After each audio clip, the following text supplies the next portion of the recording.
So again, 2.5 is to 15. Again, 2.5 over 15. 2.5 is to 15. That is 2.5 over 15. Yung as natin, that is equal.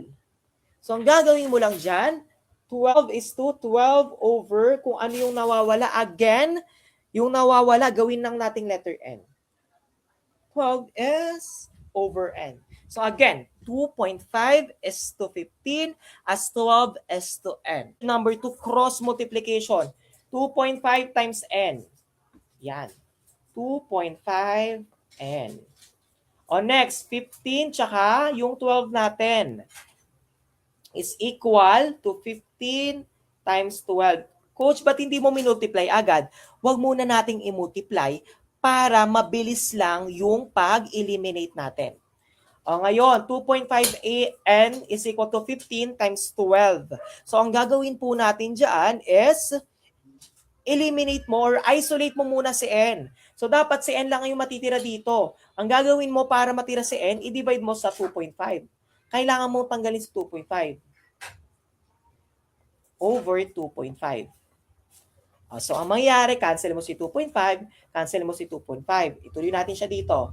So, n is equal to, tingnan nyo, 15 times 12 over 2.5. So, ang gawin natin, ika-cancel out natin yung 2.5 tsaka yung 15 dyan. Tingnan nyo sa 2.5. Pag pinagsama nyo, si 2.5 plus 2.5 is equal to 5. Tama? 2.5 plus 2.5 is equal to 5. O ngayon, para makancel dito sa 15, ilang bang 5 ang meron sa 15? Ilang 5 ang meron sa 15? Tatlo, di ba? So, ang gagawin doon, tatlo ang meron. So, cancel out mo to. 2.5 divided by 2.5, 1. O 15, dinivide ko sa 2.5. 2.5, tsaka 2.5 is 5.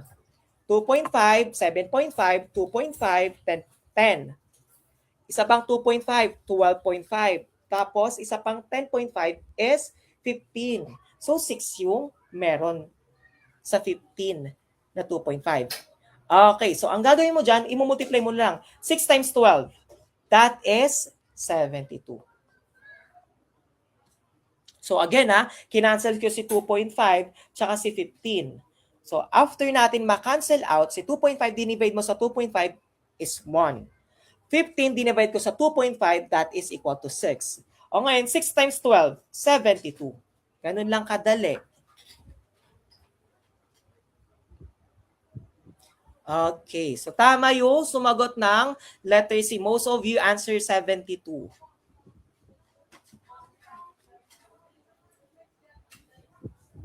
Ayun. Ayan.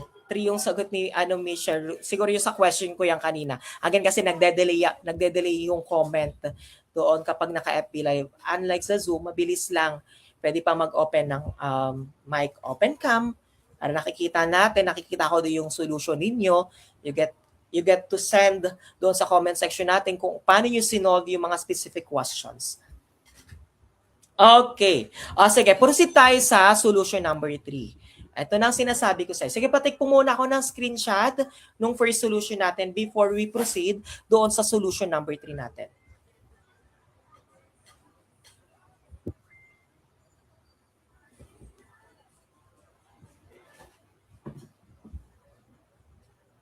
Okay, na-take na po ng screenshot. Sige. Sige, burahin ko na to. Burahin ko po muna. Doon tayo sa solution number 3.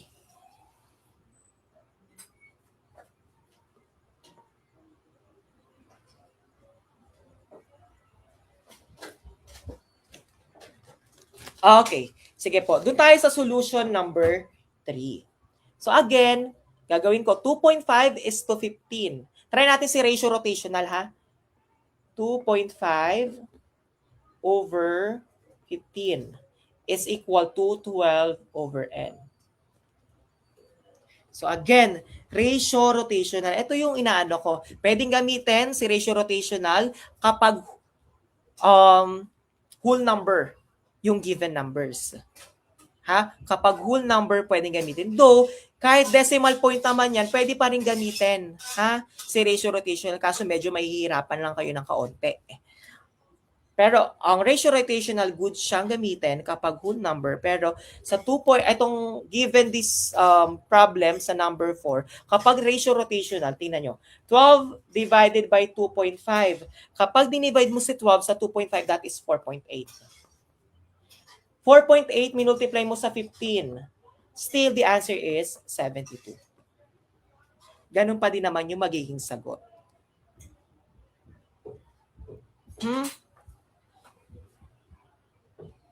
Until when, sige, mamaya ko nasagutan yung yung mga question.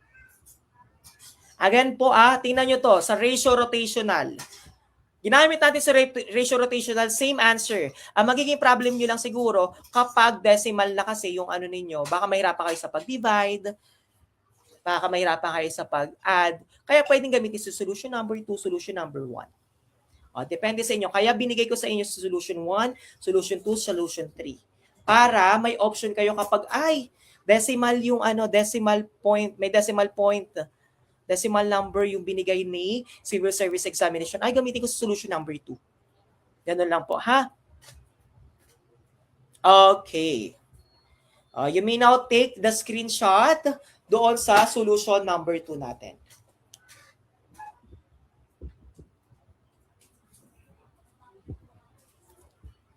Okay.